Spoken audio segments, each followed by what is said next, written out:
नारी शक्ति वंदन अधिनियम, मुझे तो समझ में नहीं आया कि ये लेजिस्लेशन है या किसी तरह का धार्मिक ग्रंथ की एक उसका शीर्षक है, क्योंकि बचपन से पढ़ता आया इस देश में, जब आपकी सरकार बीजेपी की सरकार नहीं थी।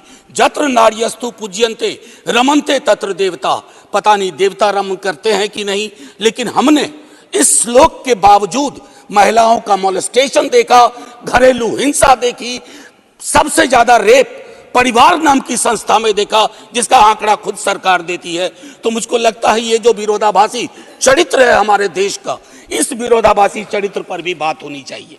आज काफी सारी महिलाएं हैं, पत्रकार भी इस दर्शक दीर्घा में, इनको भी ये कहना चाहता हूं कि हमारे कुछ सरोकार हैं। इस देश में ऐसा नहीं चल सकता कि एक तरफ ये श्लोक पढ़ा जाए और दूसरी तरफ हम उस जुबान को छोड़ दें जो संविधान से आती है। मैडम, संविधान राइट्स की बात करता है, अधिकार की। हमारी वोकैबुलरी को क्या होता जा रहा है?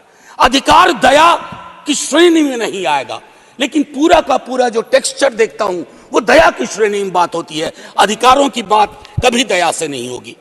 माननीय deputy chairman ma'am, chairperson ma'am, sorry, as per the delimitation commission 2008 हमारे पास जो सीट्स हैं 412 जनरल सीट्स, 84 एससीज, 47 एसटीज। अब हम क्या कर रहे हैं इस बिल के माध्यम से? 84 और 47 के अंदर 1/3 कर रहे हैं। क्या यह अन्याय नहीं है? एग्जिस्टिंग सीट्स में नहीं, जो 33% आ रहा है उसके अंदर, जिसका आंकड़ा अभी के हिसाब से 136 सीट बैठता है, उसमें एससी, एसटी और ओबीसी की व्यवस्था हो। क्योंकि देखिए, मैं आपके माध्यम से कहूं, हर महिला को बहुत मुश्किल से आगे बढ़ना पड़ता है, ये आप भी जानती हैं। और खास करके पिछड़े वर्गों की महिलाएं, अनुसूचित जाति जनजाति की महिलाएं, उनका डिप्रिवेशन और वल्नरेबिलिटी बाकियों से ज्यादा होती है। हैंड होल्डिंग करने के लिए कोई नहीं होता है, हैंड होल्डिंग करने के लिए कोई नहीं होता है।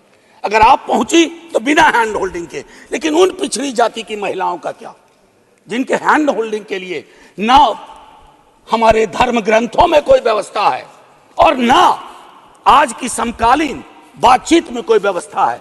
रेटोरिकली हम कुछ भी कह दें, मेरा सिर्फ आपके माध्यम से कहना होगा कि हमारी पार्टी, आज मैं स्मरण कर रहा हूं, हमारे राष्ट्रीय अध्यक्ष लालू प्रसाद यादव जी, भगवतिया देवी, कई लोग जानते होंगे, पत्थर तोड़ने वाली महिला थी, पत्थर तोड़ने वाली, हम ना सहबो गाली भैया, हम ना सहबो गाली।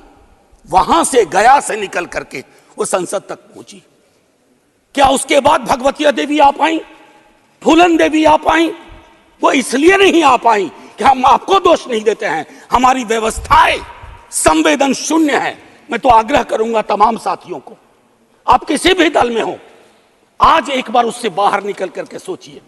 यह ऐतिहासिक क्षण सचमुच ऐतिहासिक होगा अगर हमने आज इतिहास को व्यापक कैनवस पर देखा, जो प्रधानमंत्री जी कहते हैं।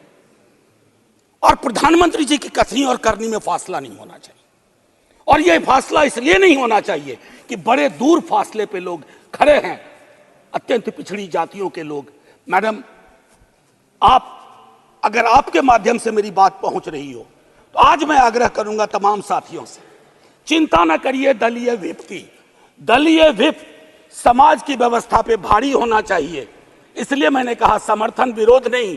आज भी मौका है, इसको सेलेक्ट कमेटी में भेज करके एससी, एसटी और ओबीसी को इनकॉर्पोरेट किया जाए। नहीं, आज हम नहीं करेंगे, हम ऐतिहासिक गुनहगार होंगे। मैं यकीन के साथ कहता हूं, बाहर लोग वॉच कर रहे हैं, कहेंगे कि तुमने क्या किया, ये व्यवस्था ऐसे नहीं बदली जाती है। तो मैं आपसे आग्रह करूंगा आपके माध्यम से कि अपने दायरों से अलग होकर के, आप जब ओबीसी की बात करते हैं तो ये रेटोरिक से आगे बढ़ना चाहिए, हमारी चिंताओं में आना चाहिए। ये नहीं होगा कि बाबा साहब भीमराव अंबेडकर